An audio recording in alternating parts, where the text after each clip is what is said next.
Class, this week we will be working with the formal letter. Last week we did a friendly letter, which is written to a friend or a family member, and a formal letter is written to somebody of a little bit more, I don't know if I would want to say more importance, but in a position that you're not necessarily a friend of theirs, but you do need to write them and ask them something. And usually formal letters are requesting something, and we'll see that a little bit more when we get into the body of this letter.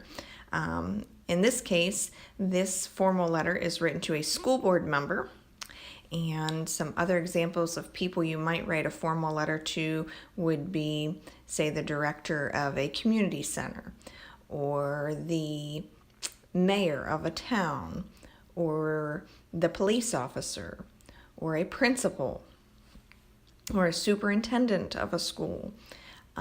So there's several different ideas there of who you might write a formal letter to, and this one is actually written to a school board member. So let's go ahead and look at the parts of this formal letter, and then we'll get a better understanding of how it differs from a friendly letter. All right, the first part is the heading.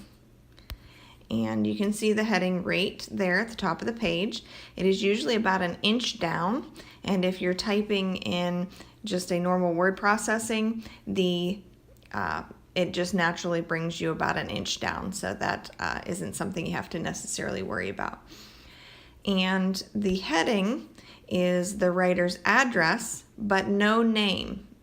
If you notice there, it says 1234 Melrose Street, San Diego, California, 92127. There's no name in the heading. It is a 3-line address or a 3-line heading, but the third line is not part of the address. It is the date. So the first 2 lines are the address without the name, and the third line is the date. So that's what goes into the heading of a formal letter. The next is the inside address. You can see the inside address right here. And this is the receiver's address, okay? So if you are writing a formal letter, the heading is your address. The inside address is whose address this is going to. So let's say if you're writing these addresses on an envelope, the inside address is the address that goes in the middle of the envelope. The heading is the address that goes in the return address up in the left-hand corner of the envelope. So those are what these are. And if you notice there, the name and address of the receiver, you do put the name on the inside address. It reads Miss Helen Moss, Poway Unified School Board member, and then it has her address there on Tweed Peaks Road in Poway, California. Okay? So that's the inside address. Next we have the salutation. Okay, and there is something that is different about the salutation in a formal letter, and I want to point that out.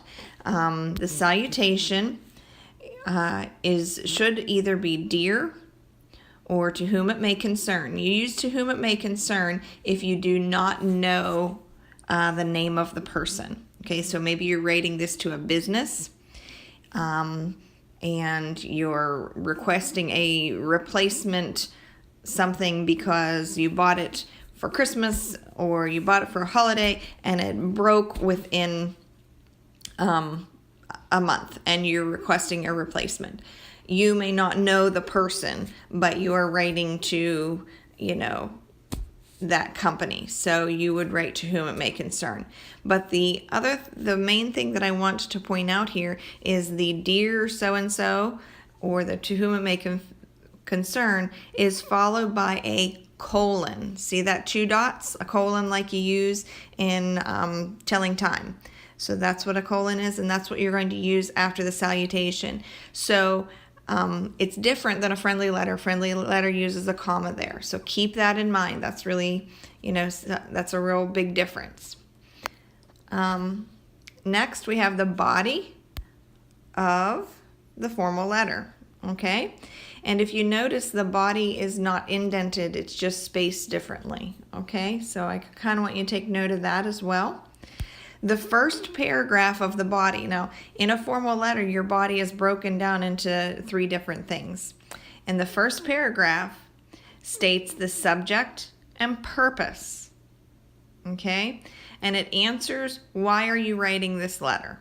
So let's go ahead and look at this first paragraph of Sean's letter here to Ms. Moss. It says, I am currently a student in the Poway United School District, and I am writing to you regarding the recent ban on soda sales in Los Angeles Unified School District. I am concerned that the Poway Unified School District will attempt to do the same, and in doing so will be making a grave mistake. There are many reasons not to ban soda sales. So you can see the subject is soda sales. The purpose is he does not want soda sales to be banned, and he's writing to tell her about why, okay, that these shouldn't be banned. He's writing basically telling her, it says, what are you writing? Why are you writing this letter? To tell her it's a grave mistake to ban them. Okay, and that's his words. It's a grave mistake. So that first paragraph is different than a lead paragraph or different than an introductory paragraph. It is basically a paragraph that is stating why you are writing this letter. So it's, getting the person that's receiving the letter to understand, what am I getting this for, right off the bat there. All right, the middle paragraph presents details. So he's talking about soda sales. He's talking about why it's a grave mistake, and that's in these middle paragraphs, or in his case, just this one middle paragraph. He is telling the reader why it's a grave mistake. Okay, so he's going to give more detail. So let's look at his middle paragraph here. It says, our schools desperately need the money brought in by soda sales. So there's one reason. If we sacrifice such profits, we will have a greater difficulty supporting the events they fund. So that backs up his first sentence. Then he says, furthermore, the ban might not even work, since banning soda sales is not enough to combat the problem of childhood obesity. So there's a second detail. Students should adopt healthier lifestyles, not use quick solution diets.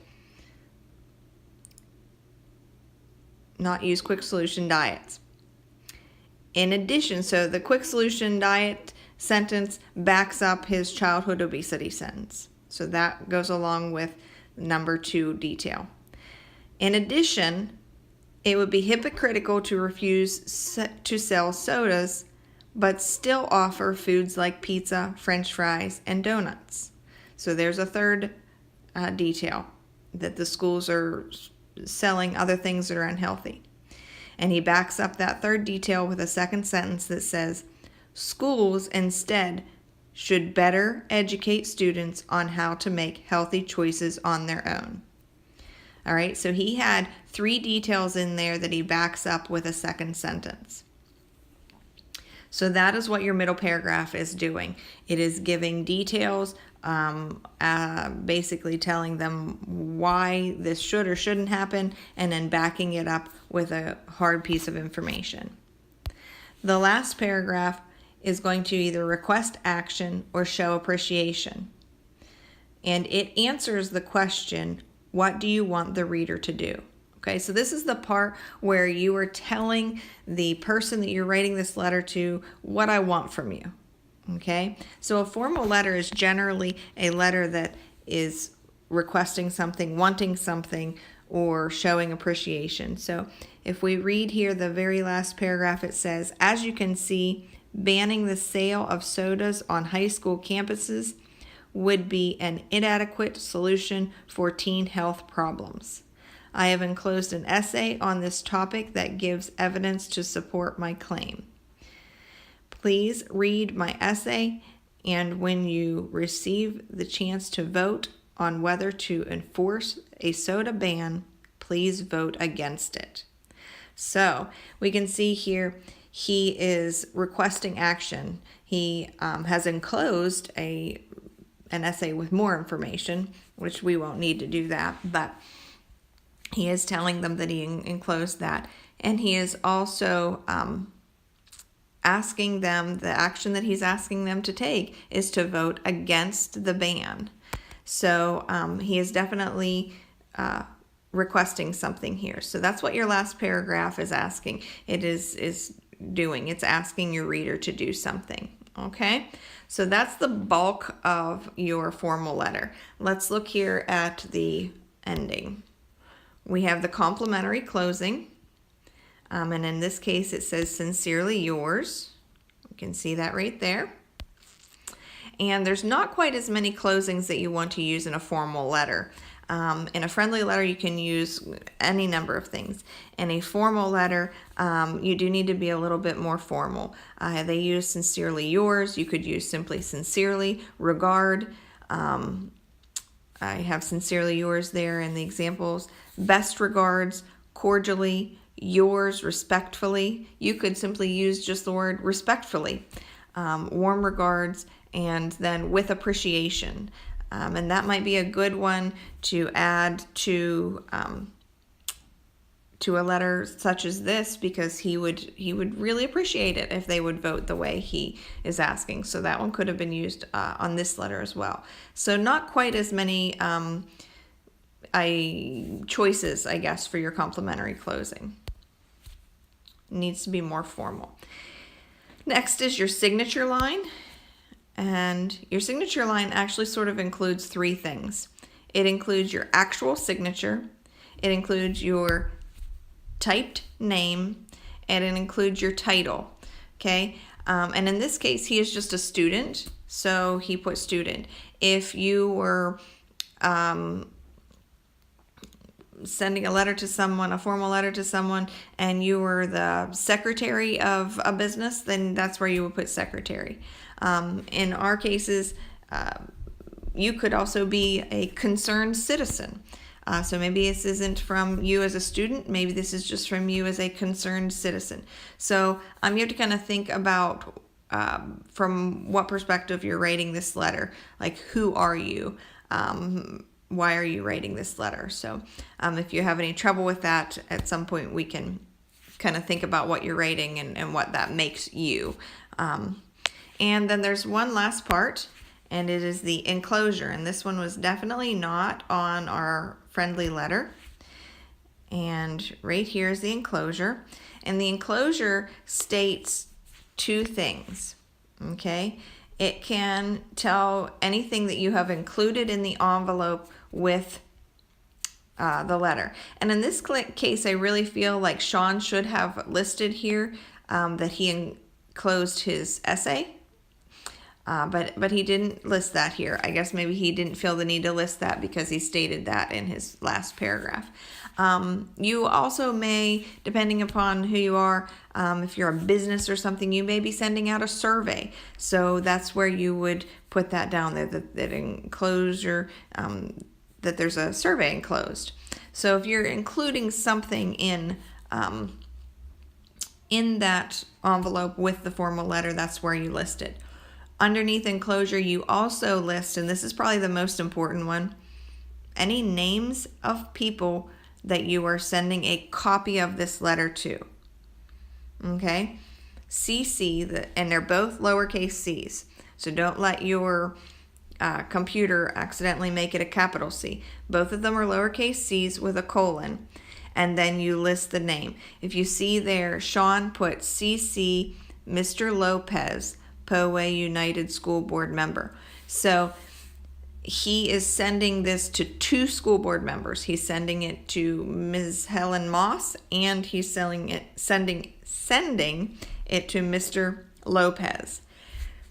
And it is always good for the reader to know if someone else is getting the letter. And CC stands actually for carbon copy, which means exact copy. So that is what is included in the enclosure. Something else I want to point out in your formal letter is that between the heading and the inside address, there are 4 spaces. Okay? So you're going to hit, enter like 3 or 4 times there. You need 2 spaces. here. So I guess between the heading and the inside address, you're going to hit enter 4 times. Between the inside address and the salutation, you're going to hit enter 2 times when you're typing. You need 2 spaces in there. Same thing with salutation. And to your first paragraph, 2 spaces. Between paragraphs, 2 spaces. And this is why you don't need to indent them, because they are spaced out like this. Okay, 2 spaces between all of your body paragraphs. 2 spaces between your last body paragraph and your complimentary closing. Then you have 4 spaces between your complimentary closing and your typed name. And there's 4 spaces there basically to give you lots of room to sign it. Okay? Because that's your handwritten signature. So make sure that you put enough spaces in there. So that's why there's 4 spaces there. Then there's 2 spaces between the title in your signature line and your enclosure. Okay? So a formal letter, there's a lot more parts to it. There's a lot more, it's a lot more strict. It's a lot more rigid on how it's supposed to be laid out. Okay? So you will have to answer this for homework. I want you to fill out what that is. Okay, so we have the heading, we have the inside address, we have the salutation, we have the body, we have the complimentary closing, we have the signature line, and we have the enclosure. So this is going to be one of your homework assignments for the week, is to fill out this paper, and I have attached it in a Word file that is typable to make it easier and more convenient for you. So you should be able to just pull that open in a Word program and go ahead and type your answers right in, and then save it and submit it back. All right. So as we progress through the week here, we're going to also have another worksheet that will help us build our body paragraphs a little bit. And we will have, there's a little quiz posted in this week's assignments, just quizzing you a little bit on the parts of a formal letter. And obviously the last assignment for the week will be to complete a formal letter. And we'll have some choices as well listed in Schoology for you to choose from to write a formal letter. Or if you have an idea of your own, you can submit that for approval.